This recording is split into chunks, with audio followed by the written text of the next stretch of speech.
You get the raise, you upgrade your life, and somehow you still feel exactly as broke as you were 3 years ago. Our perception is what's failing the math. We've been conditioned to confuse the physical act of spending money with the actual state of possessing wealth. We judge success by what we can see. We look at a lawn. We rarely look at those things and see the massive loan required to keep them. Every dollar spent to broadcast your success is a dollar that can no longer work for you. Maintaining that current illusion requires you to trade away your future time. This comparison table shows two entirely different games: looking rich versus being wealthy. Being rich is loud. It means optimizing your income to buy visible liabilities, sports cars, luxury watches, first-class flights, that actively deplete your capital the moment you buy them. Being wealthy is silent. It's optimizing for invisible assets, index funds, emergency reserves, and an open calendar. It is defined by the money you choose not to spend. We see this paradox in jackpot winners. A $55 million payout looks like instant freedom, but the majority of winners quickly revert back to their original financial state once the windfall arrives. Making money requires risk, optimism, and hustle. Keeping and growing that money requires an entirely different mindset: humility, fear, and knowing when you have enough. True wealth is the capital you never see. It is the unspent reserves sitting in a portfolio, doing the job of preventing you from having to work forever.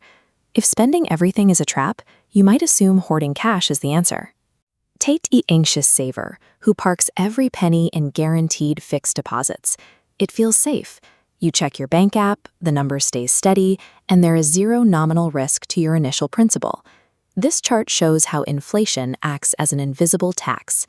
If your deposit pays 4%, but living costs increase by 5%, your purchasing power takes a steady dive. Your balance rises, but the groceries you can buy decreases every year. Avoiding volatility swaps market fluctuations for the silent certainty of decay. To simply break even, you have to participate in the broader markets.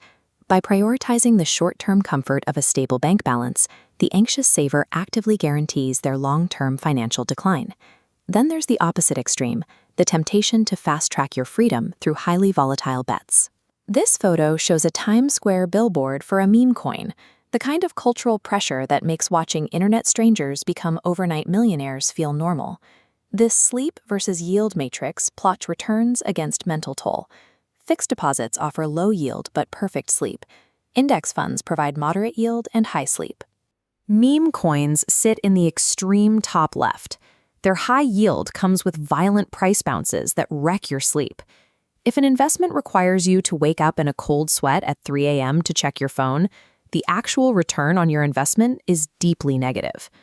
Real wealth building requires a psychological shift in how you define savings.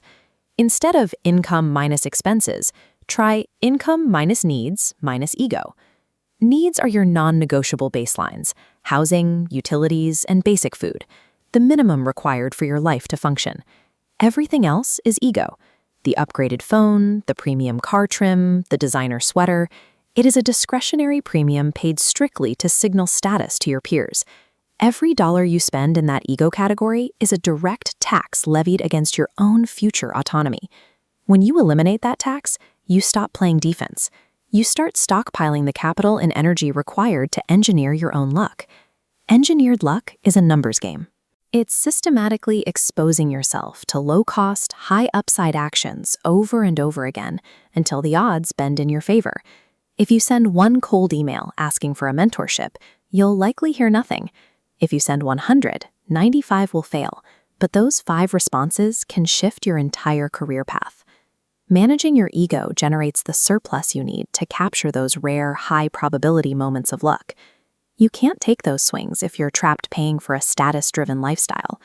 Stepping off the treadmill requires you to do something few people ever try. Sit down and calculate the exact cost of your ideal, comfortable life. List the house, list the travel, the actual necessities.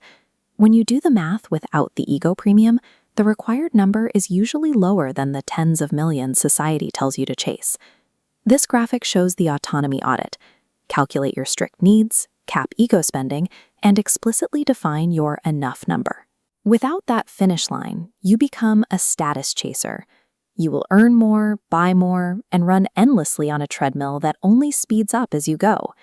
Defining a concrete financial finish line is the only mathematical way to stop the goalposts from moving out of your reach.